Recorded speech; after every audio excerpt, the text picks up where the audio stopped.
fled his country. He went to Sweden, he had a great life. But this man goes back to Chechnya, sucks off a dictator, sucks him off, lets his son beat him up, and the leash got too tight. Too many G-Wagons. And when it came down to go a little deeper and suck a little more, this little fucking pussy ran to somewhere in the Middle East. And then he goes and sells a Bitcoin scam. Chimaev can fight, but sir, you are not a fucking man, you little Chechen whore. Never seen someone come to my face and said something in internet, lot of going on. Sean Strickland this week said that he's the only guy out there to beat you. He always talks on my show. But you guys trained together and you choked him out a few times, right? We did spar a lot before, but that's why he's so mad. This guy choked him out as well. Yeah, take him down and submit him. Really make a joke. Now Sean gonna talk about bad teams, so we'll see. You 50K to bet right now. Khamzat versus Strickland. Who you betting? Khamzat. I think Sean Strickland is a better wrestler than DDP, and he got the best gas tank I ever seen. I would be rooting for Strickland in this fight, but I just think that Khamzat is relentless on his wrestling. Since he came down to train with Armin, I think that changed that cardio and stuff now. If he looks in a way like he looked his last fight, I think he's going to improve on that. He's going to take Strickland to deep water and ground and pound out another victory. So if I'm betting, I would put my money on Khamzat. Look at the history of Chimaev.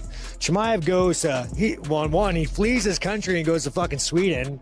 Goes to Sweden, has this nice prosperous life with all the normal folks.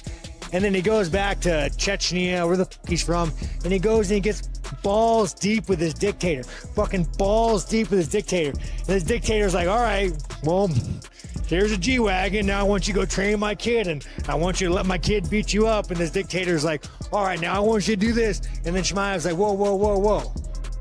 I was signed up to be a prostitute, but you're going too deep here.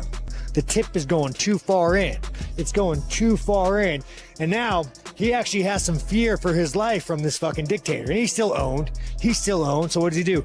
Hops on a plane, goes to the fucking sand pit. They could probably give us money or some shit. Is this 185 right now? No, this one's 170. I'll tell you what I can't fucking wait for is Khamzat versus Strickland. Let's fucking go. That's really happening? In New Jersey. Yeah. In New Jersey, Joey. Yeah. Damn, that's a motherfucking fight. That's a Super Bowl right there, dude. Dude, the press conferences, bro. So you know how the UFC makes them do, like Paramount makes them do face-off like 3 times before the fight? They fly in on a Tuesday. Yeah. They have them face off with the lights. You can't do that with those. Imagine the shit talk. You can't do it. And Paramount, they're in suits. Like, I don't see why not. It's like, well, because they're going to kill each other. Yeah, you can't do that. He called him a terrorist. We can't have. He called him a goat fucker. Yeah, All right, fight fans. If you're here for pure chaos, you've come to the right place. And I mean that literally. We're talking about a matchup that redefines what bad blood really means in MMA. Khamzat Chimaev versus Sean Strickland. This isn't just another fight. It's the Super Bowl of raw, unfiltered trash talk. The kind that makes even seasoned Ultimate Fighting Championship veterans uncomfortable. What makes it even crazier is that the promotion can barely stage a normal face-off without things almost spiraling out of control. That alone tells you how intense this rivalry is. When insults start flying at that level before the fight even begins, you know the animosity is real, not something manufactured for hype. This isn't scripted drama. It's a collision of volatile personalities, and the tension feels explosive long before the cage door closes. Just imagine the press conferences. It's less about promoting the fight and more about managing chaos. At that point, it's not just promotion. It's practically crowd control. I'm like, man, Strickland will probably get fucked up by Khamzat. Then the shape I saw him in, I was like, motherfucker. The perception of Sean Strickland's readiness for Khamzat Chimaev has shifted dramatically, and that's a key point to understand. As the panel highlights, before his last performance, many in the MMA world would have dismissed Strickland entirely against a force like Chimaev. It wouldn't have even been a real debate. Most assumed Chimaev would run right through him. But that narrative has clearly changed. Strickland didn't just win, he showed up in incredible shape and delivered a performance that caught everyone's attention. And in this sport, it's not just about winning. It's about how you win and the physical condition you bring into the cage when it matters most. Looking sharp, conditioned, and fully prepared is crucial when facing someone like Chimaev, who relies heavily on pressure, strength, and relentless aggression. A revitalized Strickland shifts the entire dynamic of this potential matchup. Now, the trash talk carries more weight. It's backed by confidence and proof. Strickland knows he's in peak form, And that belief adds another layer of intrigue to an already heated rivalry. Joe, the mystery of that fight is Strickland's going to get taken down. That's going to happen. He'll get taken down. But he's so well versed on getting up in his cardio. That third, fourth, and fifth round, if he keeps getting up, defend the submissions, that's when it gets. He's also incredibly hard to hit, and that's where things get really interesting from a technical standpoint. This segment perfectly captures the mystery behind a potential clash between Khamzat Chimaev and Sean Strickland, and why fans are so split on the outcome. Most people expect Strickland to get taken down. Against a grappler like Chimaev, that's almost a given. But the real intrigue starts after that. Strickland has shown an impressive ability to get back to his feet, paired with relentless cardio and elite-level submission defense. That's what could make the later rounds especially compelling. If he consistently escapes Chimaev's control and forces the fight back to standing, the dynamic completely shifts. Add in his awkward, hard-to-read striking style, and you get a fighter who's extremely difficult to finish. This kind of resilience and defensive awareness could become a major source of frustration for Chimaev, potentially escalating not just the physical battle but the already heated tension between them. So hard to hit. He does so many sneaky things on the feet that people don't see coming. Keeps coming. Yep. Keeps coming. Yeah, no way Khamzat's going to fucking stand with him. He's going to try to take him down. No way. Keeping you. Yeah. Khamzat can strike too, though. Did you see the video of Khamzat striking with Khalil? No, totally. But you think that's the best strategy for Khamzat? No way. No, the best because strategy Strickland could fucking drag him to the ground. He's got great striking. Why would you take a chance? The only thing that would make sense is if he wanted to make up for the last fight where a lot of people thought it was boring when he won against Strickland. Because he didn't look for a finish. Dude, so he just comes out and tries to blast if he tries to stand Strickland with Strickland. The tactical debate here is genuinely fascinating. When you break it down, the big question is simple. Will Khamzat Chimaev stand and trade or go straight for the takedown against Sean Strickland? Most analysts lean heavily toward wrestling, and for good reason. Strickland is incredibly elusive, using subtle movements, constant pressure, and small adjustments that make him very difficult to read. He does the little things that opponents often don't see coming, which disrupts their rhythm completely. While Chimaev has proven he can strike and even score knockouts, engaging in a stand-up battle with someone as disciplined and unpredictable as Strickland is a serious risk. It's a gamble that may not be worth taking. That's why the smartest approach for Chimaev is likely to rely on his wrestling, closing the distance, securing takedowns, and controlling the fight on the ground. This strategy also reflects a level of respect for Strickland's striking ability, even if it's not openly admitted. In the end, the trash talk builds excitement, but it's the game plan that decides everything. That's where the real fight happens, and where victories are truly earned. That's why you can try to stand with Strickland, because he's not a knockout artist. Like, he's a volume puncher, like a Nate Diaz. It's a lot of volume. So even if you do stand with him and you get pieced up, he's not really going to knock you out. And we really don't know how strong. With one shot. We really don't know how Khamzat's chin is, right? He's never we don't know. No, he went toe to toe with, smaller guy, but Gilbert Burns, right? He traded shots with him. Gilbert dropped him. Yeah. This segment adds a key dimension to the striking debate and reshapes how we look at this matchup. Sean Strickland isn't known for one-punch knockouts. He's a volume striker, constantly applying pressure. That detail is important because it opens the possibility that Khamzat Chimaev might be willing to trade on the feet, knowing he's unlikely to be finished by a single shot. However, that brings up a major unanswered question. How strong is Chimaev's chin? We haven't fully seen how he handles sustained striking over time. His knockdown against Gilbert Burns, even against a smaller opponent, proved that he can be hurt and isn't invincible in stand-up exchanges. This uncertainty, combined with Strickland's relentless output and round-by-round pressure, adds another layer of intrigue. In the end, it's not just about skill, it's about the unknowns. The real story of this fight may come down to which fighter's weaknesses are exposed first under the spotlight. Oh, no. Like wrestling? No, that's not fun. That criticism comes up a lot. Even in this early, slightly off-topic discussion, the moment Khamzat Chimaev is mentioned, the focus instantly shifts to wrestling and the challenge of facing a Dagestani-style grappler. That alone says everything about his reputation. It reinforces the idea of Chimaev as a wrestling-first fighter, someone whose style might not always be entertaining for every fan but is undeniably effective when it comes to winning fights. This perception also sets the stage for the key strategic question. How does he approach a striking specialist like Sean Strickland, who clearly wants to avoid grappling exchanges? The expectation for any Chimaev fight is already established. He's going to rely on his wrestling. And as the panel strongly suggests, he'll likely try to take Strickland down at every opportunity, with little interest in standing and trading. Even if Chimaev talks about improving his striking in interviews, the smartest and most reliable path to victory still runs through his grappling. That's not just opinion. It's a reflection of how difficult Strickland is to deal with on the feet, where he's made even elite strikers look ineffective. This creates an interesting contrast. On one hand, you have intense trash talk and bold claims.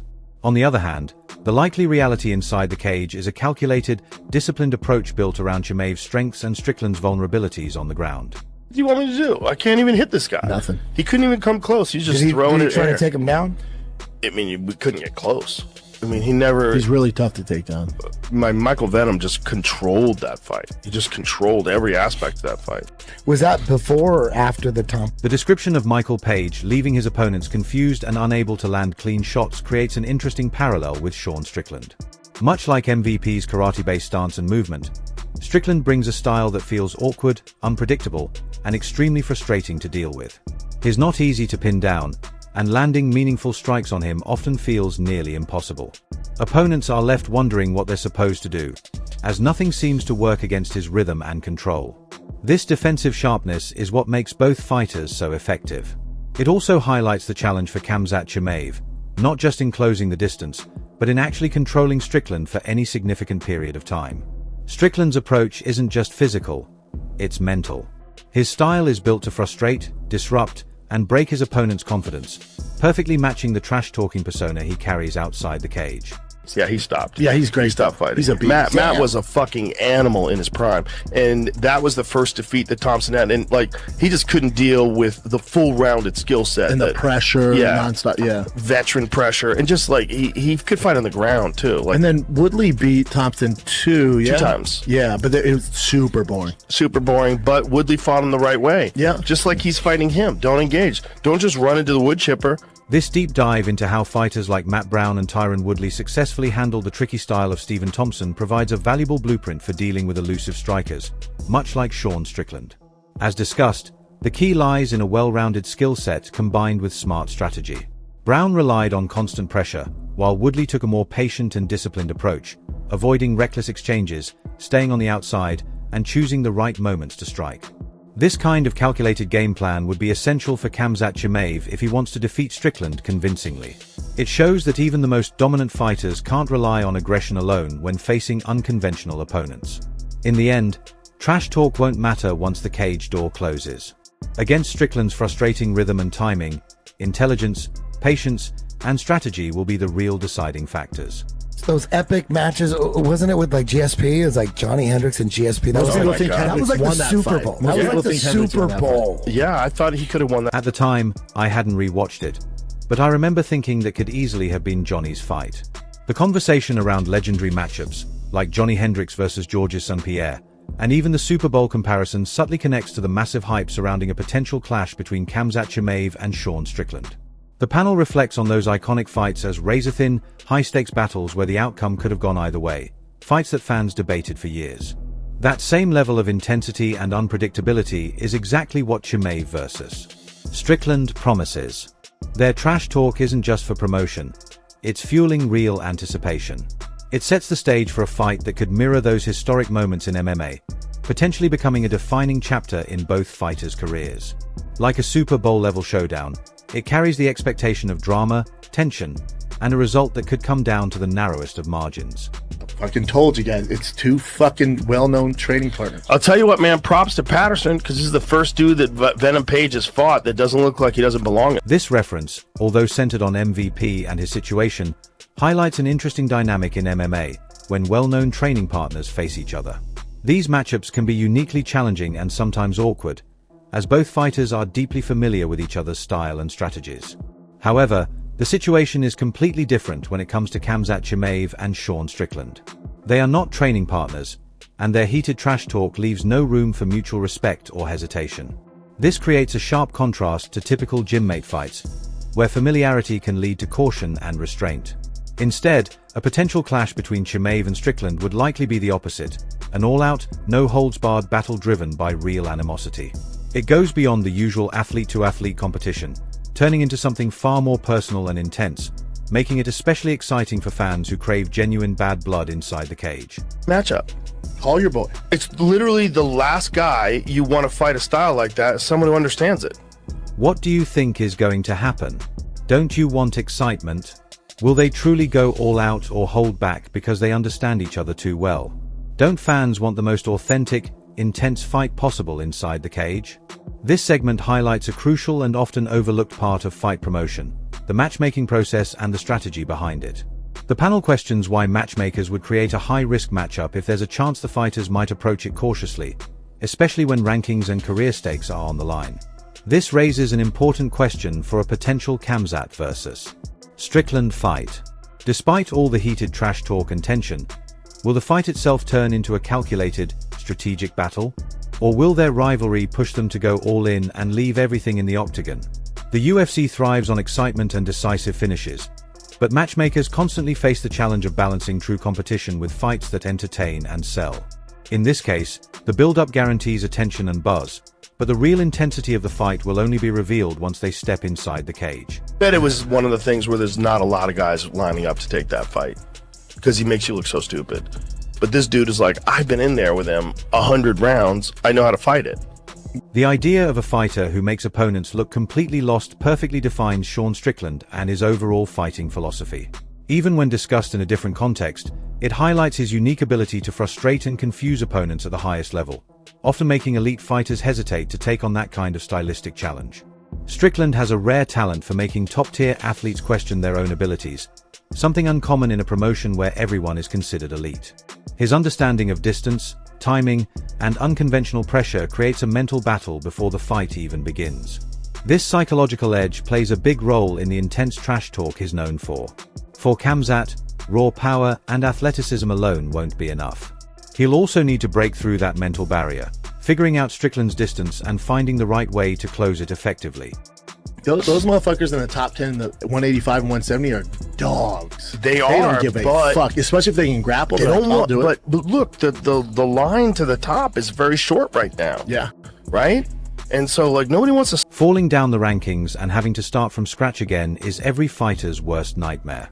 That's why discussions around top 10 fighters often highlight their hesitation to take high-risk matchups, especially against dangerous grapplers who can completely derail a career. At that level, the margin for error is incredibly small. No one wants to slip and be forced to climb all the way back up again. Even fighters known for taking on anyone may lean toward a safer, more calculated strategy rather than engaging in a reckless brawl that could cost them everything.